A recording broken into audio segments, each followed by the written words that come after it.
This month, or this week even, Coronation Street celebrates 30 years on our screens. And here's two of the current cast. In fact, they've been current for a long time. It's Mavis and Derek. Will you please welcome Thelma Barlow and Peter Baldwin?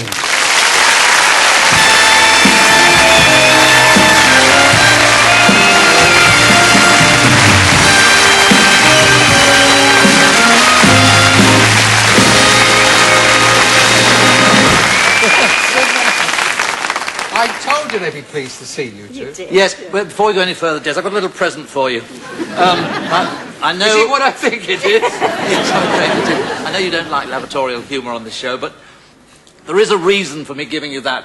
Pendlebury's paper product, which is the... I know about it. The firm for which I am executive manager in Weatherfield. And I'm an environmentally friendly fellow. We do use... recycled paper in our own home, our own little house in Coronation Street. I'm not really very happy to use it, though. No, well, she's not, you see. I've been trying to persuade her to use this for a long time, but... You don't know where it's been. Now, you will excuse me if I get confused here between Peter and Thelma and start calling you Mavis, and I promise not to call you Mavis, don't I? Well, we had that trouble anyway. Did you see my impression? I didn't, Tess. I was told about it. I did my impression of Mavis.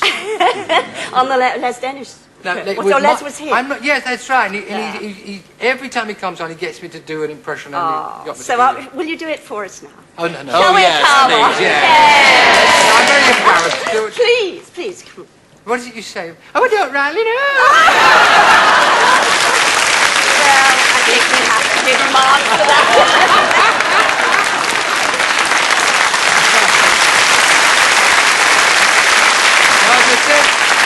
As I said in the introduction, 30 years, which is, I think it must be some kind of world record for a serial. And we've got a clip here. They've now issued a video. In fact, it's a library of video. It's 10 videos, I believe, covering those 30 years. True. And this is a very special moment that I bet many of the viewers will remember. That candlelight dinner that you, Derek, took Mavis to, and Mavis thought that you were going to propose.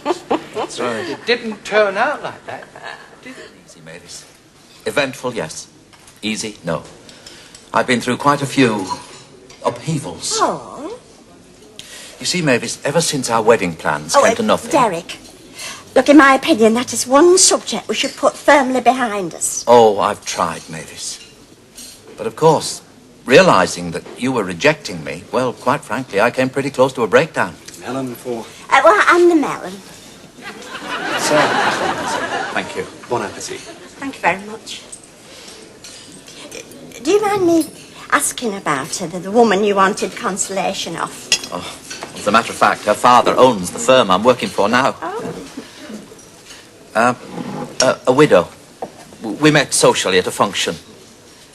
A very sophisticated sort of woman, Mavis. Totally different from you. And I gather it didn't work out. No. I soon realised that Angela and I were quite unsuited. Totally unsuited, in fact. No, I should never have married her. Pardon. Did you say... Do you mean that you're married? Far and away the biggest mistake of my life, Mavis.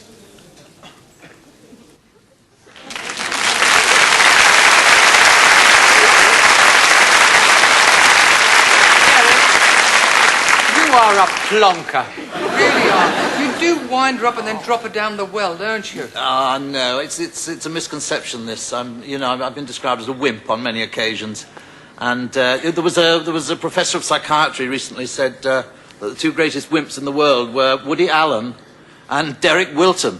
Now, it's nice to be thrown into such distinguished company, but no, he's not at all. He's a very, very sophisticated man. He did behave very badly in the past, but he's a changed man now. But you're very long-suffering, and I wonder how many women would put up with the things that... I mean, many of you, would you put up with these antics? Oh, you would for love. What was very nice there was something you probably hadn't experienced before, and as I was watching the clip, it dawned on me that you never hear those lovely laughs. The melon That's laugh. right, Suddenly, because in a yes. studio, you're just thinking, and you don't do it in front of an audience. Well, you do a small audience of about 20 million. I The suppose. crew were Yes, always the very crew. kind to us. They- Did they laugh at in the us? studio, yes. yeah. Well, you've known each other off-screen for 25 years, something like that? Probably a little more, yes. I think probably, yeah. I've got to ask you, you can throw this in the dustbin, this question. There was something in the newspapers about something in your own off-screen relationship, more than just good friends. Is there any truth in that? Derek, I'm No, going to ask you. we're just good friends. I mean, we have known each other for a long time. I mean, the papers do insist on making perhaps more Then of it. they keep sort of regurgitating it, and you get so sick of it, and they say, oh, for goodness sake, we are very good friends, and there is that's it. nothing nicer than having a good friend. That's right, It's no wonderful. problem. In Coronation Street, yes, there are stars, but nobody is the star. In fact, I think about it, everybody's a star.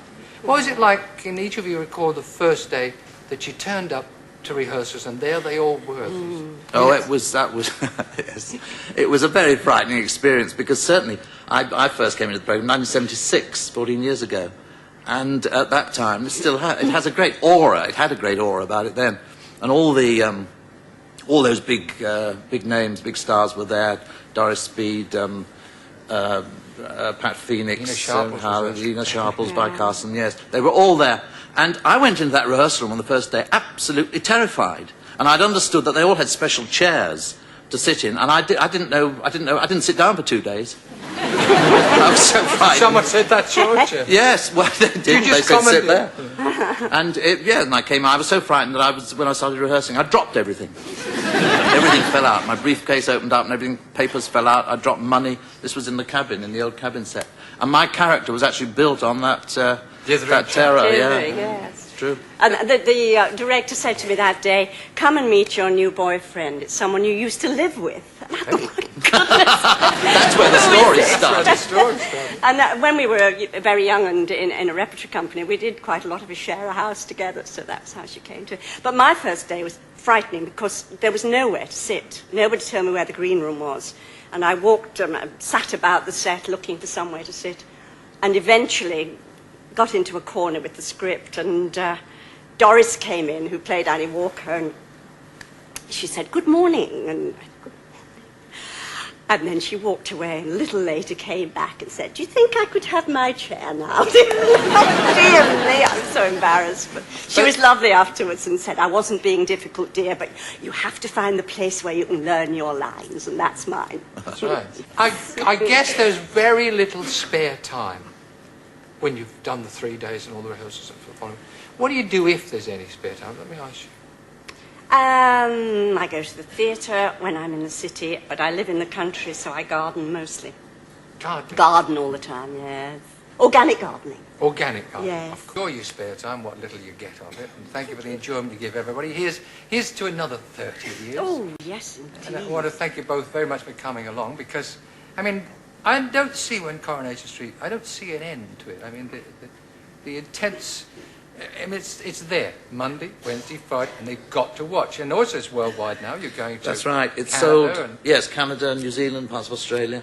What's this A lot of about? English speaking. Thelma and Peter.